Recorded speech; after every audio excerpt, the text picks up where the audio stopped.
Few things seem to be in higher demand than the COVID-19 vaccines, with various groups clamoring to be at the front of the line to receive it. And then there is Evan Tanner. I am not actively planning on getting it. I just want to wait. Let's go. That's partly because at 28, he's not in a high-risk group and knows that others need it more than he does. People like his wife, Katie, who as a hairstylist is in contact with people every day. And so it's very stressful because I would love to get it. It would make life easier with going places and doing things. And then as long as I had my vaccination card at work, it wouldn't matter. I could go without a mask or a shield. But as long as my person's also vaccinated. But even Katie has reservations. The biggest fear for me is I've talked to people and they aren't sure like what it could potentially do with fertility for females.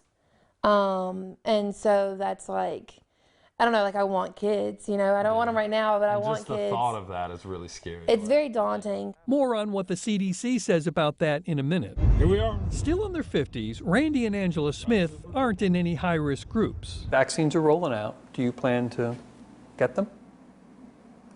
Right now, no. My dad's going to get it, but he's older, and I can see where he's coming from. If they required us to get it, I would probably fight that. When we first spoke to Randy back in December, he told us, I'm the world's worst person about wearing a mask. I'm one of them people that just don't want to do it, you know, because I figure if I'm going to get it, I'm going to get it. And indeed, he may have developed immunity the natural way. I felt like I got sick back in January last year and came real sick. But did I have it? I never got tested, so it wasn't a big deal. And COVID was in the air then, but it wasn't a high priority. Their daughter Madison, well, she's a different story. When we first spoke, they told us how she works in healthcare.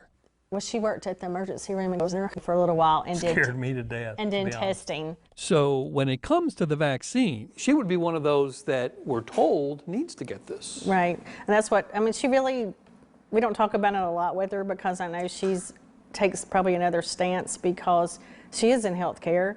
She's young. I think she's read some stuff about fertility, and she's young, and you know she might want to have babies later. That could be an issue with the long-term effect.